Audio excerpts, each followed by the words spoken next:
اب یہ بھی نہ معلوم ہو گیا ہمیں کہ نقصان کی تلافی کیسے ہوتی ہے۔ توبہ اسے کہتے ہیں کہ جو کسی تدبیری غلطی سے نقصان ہو، اس نقصان کی تلافی ہو جائے اور اس سے پھر زیادہ کچھ ملے۔ اور قرآن نے یہ فارمولہ بتایا ہے کہ اگر کہیں اس طرح سے کوئی غلطیاں ہو جائیں جسے عام طور پہ ہمارے ہاں گناہ کہتے ہیں، تو وہ کس طرح سے، جسے ہم کہتے ہیں نا بخشا جاتا ہے، تو وہ بخشا کیسے جاتا ہے؟ قرآن کا بڑا عظیم فارمولہ ہے جس کو ہمیشہ یاد رکھنا چاہیے۔ توبہ کے معنی یہ ہے ان الحسنات یذھبن السیئات، 11/114۔ ناہمواریاں پیدا کرنے والے کام اگر کہیں تم سے ہو جائیں غلطی سے، کوئی تدبیری غلطی ہو جائے، صاحب ہو جائے کہیں، تو اس کے نقصان کی تلافی کا طریقہ یہ ہے کہ ایسے کام کرو کہ جو اس سے زیادہ نفع بخش ثمرات اور نتائج پیدا کر دے۔ یہ ہے طریقہ، وہ بھی پورا ہو جائے نقصان جو ہوا ہے تمہارے ہاں، اور کچھ زائد بھی تمہیں مل جائے۔ یہ ہے جی توبہ کے معنی۔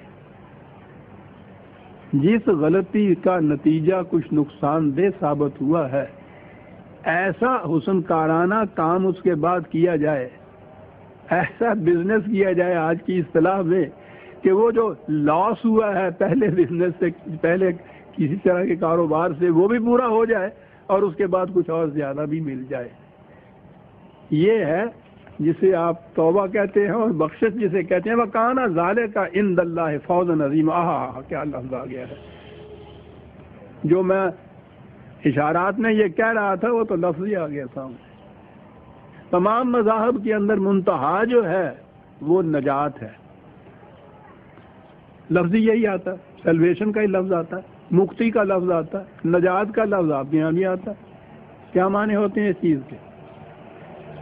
کسی عذاب میں گرفتار، کسی مصیبت میں گرفتار ہو تو وہاں سے چھٹکارا ہو جائے، اسے نجات کہتے ہیں۔ مصیبت میں پہلے وہ پھنسے، اس سے نکل جائے تو ملا تو کچھ نہیں نا، وہ جو اس میں گرفتاری ہوئی تھی، یہ جو بند تھے، جو ہتھکڑیاں لگی تھیں، جو قید خانے میں گیا تھا، وہاں سے آنے کے بعد یہی ہوگا نا جیسا پہلے تھا ویسا ہو گیا۔ صبح کو اچھا بھلا تھا، دوپہر کو بخار ہوا، اسے علاج کیا، شام کو بخار اتر گیا، نجات ملی اس مرض سے، تو کیا ہوا؟ جیسا وہ صبح کو تھا ویسا ہی ہو گیا نا۔ ایز یو ور ہوتا ہے نا، یہ کچھ حاصل نہیں ہوتا۔ ساری دنیا کے مذاہب میں نجات کا تصور ہے یہ کہ انسان سے غلطیاں ہوئی، گناہ ہوئے، کچھ اس کو عذاب ملا، کچھ اس کو سزا ملی، سزا ملنے کے بعد وہ 3 مہینے 6 مہینے کی قید تھی، قید اس نے کاٹ دی، پھر واپس باہر آ گیا، تو یہ ہو گیا نجات۔ یعنی یہ ہے سارا سلسلہ رشد و ہدایت، خدا کی تخلیق، کائنات، پروگرام، نظام، کہ انسان جیسا پہلے تھا ویسا ہی پھر ہو جائے۔ مینا سزت خدائرہ، اندازہ لگائیے یہ کھیل کیا ہے کہ جیسا تھا ویسا ہی ہو گیا۔ قرآن اس کے لیے فوز کا لفظ استعمال کرتا ہے۔ میں کیا عرض کروں اپنے یہاں اس کے لیے لفظ کیا ہے؟